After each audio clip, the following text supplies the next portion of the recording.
biggest sign of final narcissistic discard. They're not coming back. Narcissists often exhibit hot and cold behaviour. The hot and cold dynamic is a common tactic in relationships with narcissistic individuals. It stems from their need for control, validation, or power. In the hot phase, they will be attentive, charming, and loving, which may be a part of their love bombing, where they will overwhelm you with affection and attention to secure your trust and admiration. Because by making you feel special, it may cause you to become more emotionally invested.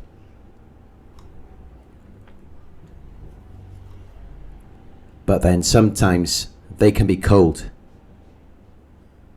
which may involve emotional withdrawal, criticism, or even outright neglect, where they will punish you because they reacted to perceived slights or a lack of constant admiration. So they will test your boundaries to see how much you will tolerate and to maintain control. They will emotionally manipulate you to keep you off balance, so that you remain focused on regaining their approval. But not all narcissists use hot and cold behaviour. Some narcissists may rely on other tactics like gaslighting, triangulation, or constant criticism instead. The degree and frequency of a narcissist's hot and cold behaviour can vary based on their traits, upbringing, and whether they are grandiose or a vulnerable narcissist. The narcissist will leave you, but then the next day they will hoover you back in because they want to regain control, or they will abandon you so that you chase them. In a paradoxical way, the inconsistency and unpredictability of a narcissist becomes their most predictable trait, because their behaviours often follow specific patterns, even if they appear chaotic on the surface. Their overwhelming need for power and control restricts their emotional and behavioural repertoire. It effectively limits their ability to function beyond a narrow range of tactics. Their focus on maintaining dominance and protecting their ego comes at the expense of their own self-awareness and adaptability, to where you may notice that there is a repetition of tactics. Because narcissists tend to rely on a small set of manipulative strategies such as gaslighting, triangulation, blame shifting, or love bombing, which may work for them in maintaining control, but it causes them to lack the flexibility to respond differently in nuanced or healthy ways. Because they have difficulty with vulnerability and an avoidance of accountability, which restricts their awareness, where they can only experience this ego-driven perception. They see the world only through the lens of their own needs and desires.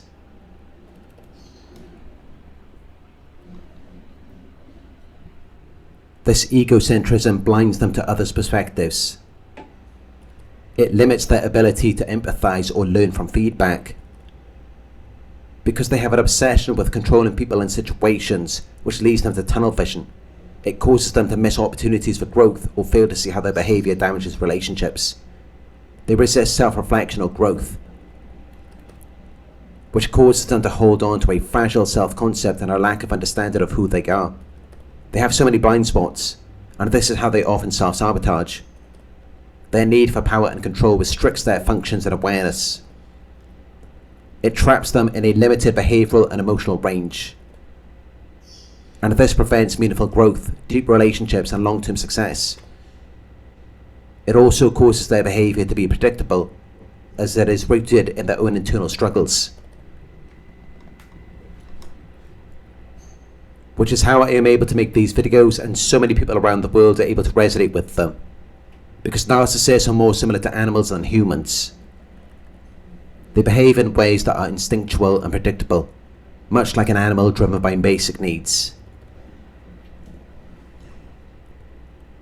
Just as animals need food to survive, narcissists crave their food, which is constant admiration and attention.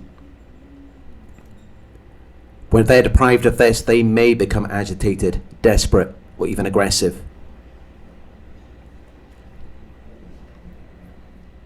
When they feel threatened, they may attack as a defense mechanism. They experience boredom and stimulation seeking. They are reactive rather than reflective. Their responses are driven by their immediate needs, such as to defend their ego or regain attention, rather than thoughtful consideration. They're like animals acting on instinct. And this lack of self-awareness makes their actions predictable over time. So we know that narcissists will often discard their victims several times before there is a final discard where they will never come back. But what is the biggest sign of the final discard?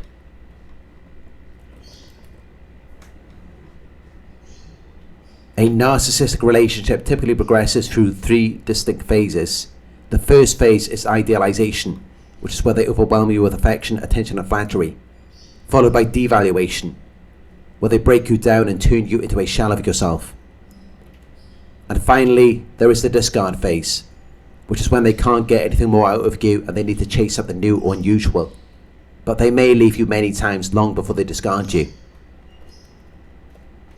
They may make you think that they're done and that they're never going to come back, but these are just mind games, because then they soon hoover you back into the relationship. They make you chase after them,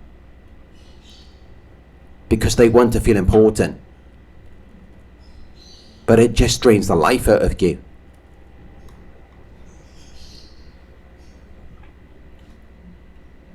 The biggest sign that a narcissist is about to discard you for the final time lies in their complete emotional and behavioural detachment, to where they will show a loss of interest in controlling you. They will no longer even try to manipulate, provoke or engage you emotionally. They will barely try to get anything out of you as much as they used to, which is a sign that they are about to discard you for the final time. Because narcissists thrive on supply. They need emotional reactions, attention and control over you. So when they no longer find value in controlling you, they're preparing to move on. And they may even show complete indifference to you, but they show no interest in engaging, whether positively or negatively. They may avoid contact, conversations or even arguments. They will show indifference rather than anger or criticism, which suggests that they have emotionally disconnected and no longer care about extracting supply from you. And they no longer fear you exposing them, or any of the consequences they might face as a result of the breakup. They don't care what you might say about them, because they've already spread the fake news. They've already ran a propaganda against you. They've ran a smear campaign, they've ruined your reputation, so they're not worried about what you might say about them, because they're convinced that they're going to keep getting supply. They've already successfully convinced everyone to see you as the crazy one. They've caused everyone to believe that you just want to tarnish their image and that you're actually the one who is abusive. Which of course is not true. But this is the biggest sign of the final discard by a narcissist, because they have already brainwashed everyone. So they know that no one is ever going to believe your version of the story. They will just seek your truth as proof of your craziness, because you're likely to be angry about what they did to you, and maybe you said some things that you shouldn't have said. Maybe they baited a reaction out of you, and then they go and show the recording.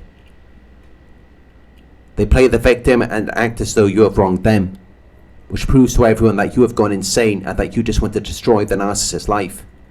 It causes all of the narcissist minions to hate you.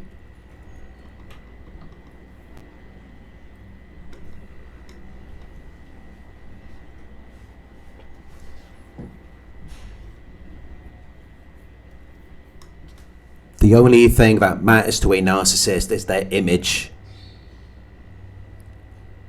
And they will do anything to protect it. They will do anything to prevent you from harming it. They will discard you, because they will think you can't do anything about it. And when they feel like they can get away with something, they will feel untouchable and invincible. It will send them on a power trip to where they are capable of doing anything. They will torture you.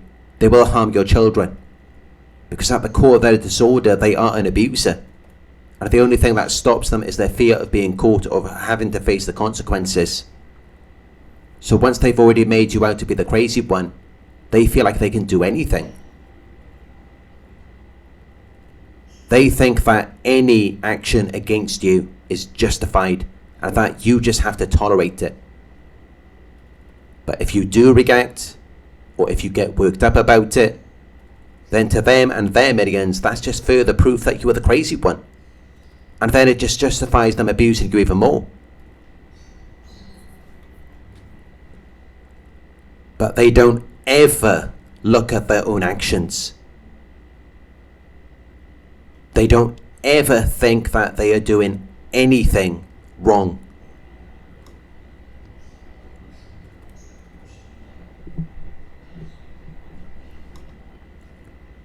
No matter how much they escalate the devaluation, or how many times they insult, blame shift and criticize you, even if they force everything to be toxic and unsustainable, in their minds that's still your fault. And you have to be accountable for that, because they believe that they can't do anything wrong. The only thing that matters to the narcissist is their personal image, which is why they will work hard to control the narrative. It's why they will work hard to control the narrative, painting themselves as the victim or hero, while subtly or overtly discrediting you. Before the final discard, they will prepare a public relations campaign to protect their reputation and preemptively blame you for the relationship's failure. The final discard is marked by the narcissist's complete detachment and redirection of their energy to a new supply. They leave when they believe they've extracted all possible benefits from the relationship, or when maintaining the relationship threatens their fragile ego.